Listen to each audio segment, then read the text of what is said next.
સુરત આરોગ્ય વિભાગે પોલીસને સાથે રાખીને દરોડા પાડ્યા। કામરેજના ઉંભેડ અને હળદરુ જીઆઈડીસી વિસ્તારમાં દરોડા। 15 ક્લિનિકમાં તપાસ કરતા 5 તબીબો ડિગ્રી વગરના મળ્યા। કેટલાક બોગસ તબીબો તો ક્લિનિકમાં એડમિટ કરી સારવાર પણ કરતા હતા દર્દીઓની। પોલીસે તમામ વિરુદ્ધ ગુનો નોંધીને તપાસ શરૂ કરી છે। 14,000 થી વધુનો દવા સહિતનો મુદ્દામાલ જપ્ત કરવામાં આવ્યો છે। વધુ जानकारी અમારા સંવાદદાતા ઇન્દ્રમલ શાહ પાસેથી પ્રાપ્ત કરીશું। ઇન્દ્રમલ, ડિગ્રી વગર બોગસ ડોક્ટર બનીને લોકોની સારવાર કરી આરોગ્ય સાથે ચેડા કરતા 5 તબીબો ઝડપાયા છે। પોલીસે શું કાર્યવાહી કરી છે?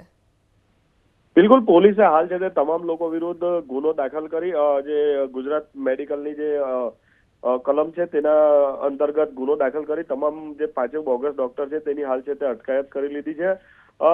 છેલ્લા કેટલાક દિવસથી છે તે કામરેજ પોલીસ છે તે આ બોગસ ડોક્ટરો વિરુદ્ધ સુરત જિલ્લાની અંદર છે તે કાર્યવાહી થઈ રહી છે। ઓલપાડની અંદર પણ છે તે હાલ 2 દિવસ પહેલા જ 5 બોગસ ડોક્ટર ઝડપાયા હતા અને ત્યારબાદ હવે કામરેજની અંદર પોલીસે લાલાક કરી છે। પોલીસે આરોગ્ય વિભાગના જે ડોક્ટર છે, અધિકારી છે, તેમને સાથે રાખીને લગભગ 15 જેટલા ક્લિનિક પર તપાસ હાથ ધરી હતી અને જેમાંથી ઉંભેડ ગામનો જે જીઆઈડીસી વિસ્તાર છે અને હળદરુ ગામનો જે જીઆઈડીસી વિસ્તાર છે ત્યાંથી 5 જેટલા બોગસ તબીબોને ઝડપી પાડ્યા છે। એક જે ક્લિનિક છે તેની અંદર તો ખાસ કરીને હોસ્પિટલ જેવી સગવડ પણ આપવામાં આવતી હોવાની બેડ પણ મળી આવ્યા છે અને આવી સગવડ આપવામાં આવતી હોવાની પણ સામે આવ્યું